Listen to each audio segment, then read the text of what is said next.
All right, today we're going to talk about a year that completely changed India. We're going back to 1991. And this isn't just some dry economics lesson. Trust me. This is the story of a nation standing right on the edge of a cliff, about to collapse, and the shocking decisions that were made to pull it back from the brink. So let's start with a really basic, but kind of terrifying question. What actually happens when a country, especially one with nearly a billion people, just runs out of money? I mean, the money it needs to pay its bills to the rest of the world. This wasn't some hypothetical question in a classroom. In 1991, this was India's reality. It was staring right into that abyss. 2 weeks. That's it.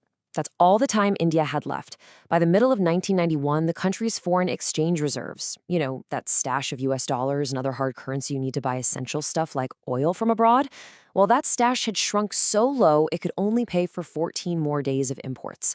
The nation was literally days away from defaulting. To really wrap your head around how serious this was, let's think of the Indian economy as a patient. By 1991, this patient wasn't just feeling a little sick. No, this patient was in the intensive care unit, hooked up to life support, and the prognosis? It was not looking good at all.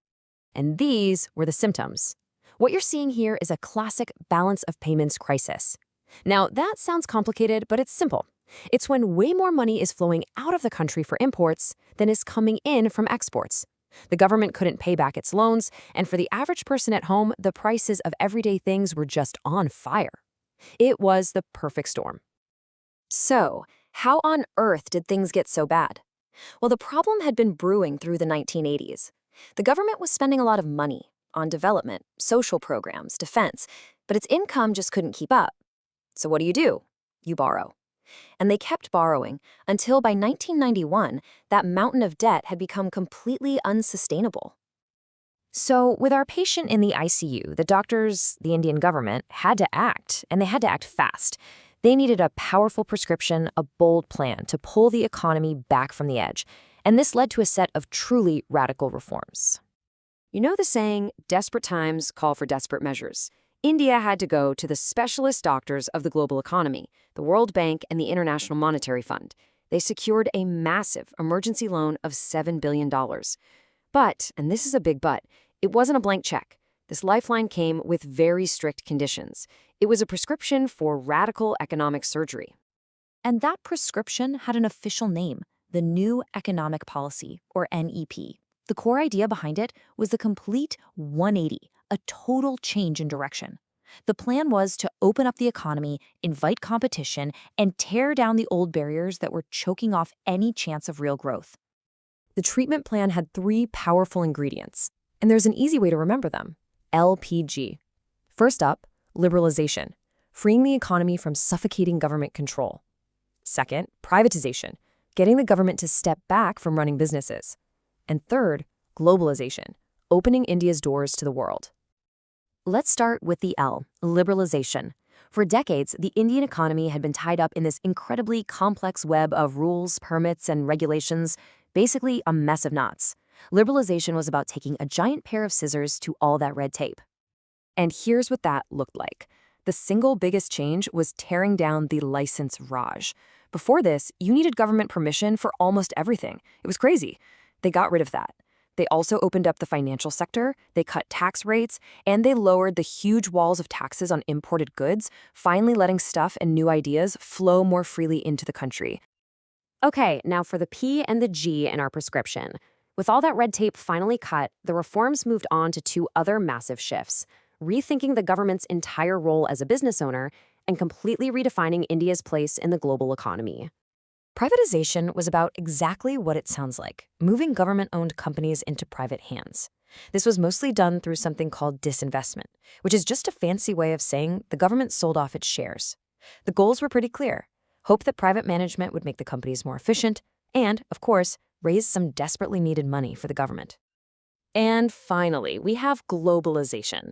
This was all about transforming India from a pretty closed-off economy into a fully integrated player in the global marketplace. The vision was to create basically a borderless world where trade, money, and technology could move freely. And one of the most obvious results of this? Outsourcing. All of a sudden, India's huge pool of skilled English-speaking talent was connected to the rest of the world. With the IT revolution happening at the same time, India became the go-to global hub for everything from software development to customer support. So, the patient got the treatment. But did it actually work? Let's fast forward about 3 decades and check out the long-term health report card for the Indian economy.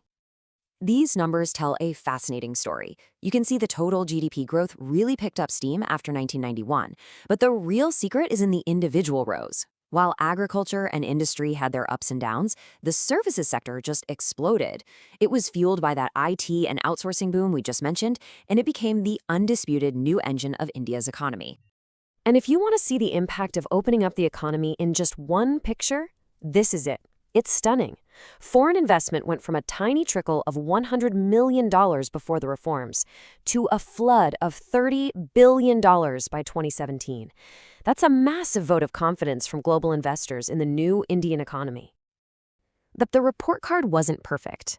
While the patient's overall health got way better with all that growth, there were some serious side effects. Critics argue the reforms created a story of two Indias, one with booming IT hubs and another with struggling farms and factories. The growth didn't create enough jobs, and public spending on crucial things like health and education got squeezed. The story of these reforms isn't just about what happened, but also why it happened. So let's try and tackle some of the big questions that always come up from this huge transformation. Here's a great question. Why did the Reserve Bank of India, the country's central bank, have to completely change its job description? What was that all about? Well, the answer goes right back to that idea of liberalization. Before 1991, the RBI was a strict controller, telling banks exactly what they could and couldn't do.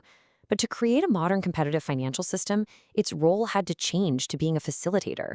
Think of it like a referee. It sets the rules of the game, but it lets the banks actually play and make their own decisions. And this brings us to the most enduring debate about these reforms. This quote really captures the core criticism, that this new market-driven globalization has widened the economic disparities among nations and people. The argument isn't that wealth wasn't created, it's that the wealth wasn't shared equally. And that leaves us with one last crucial question. The LPG prescription saved the patient in 1991, no doubt about it. But today, that same patient is facing new problems, things like jobless growth, climate change, and ongoing inequality.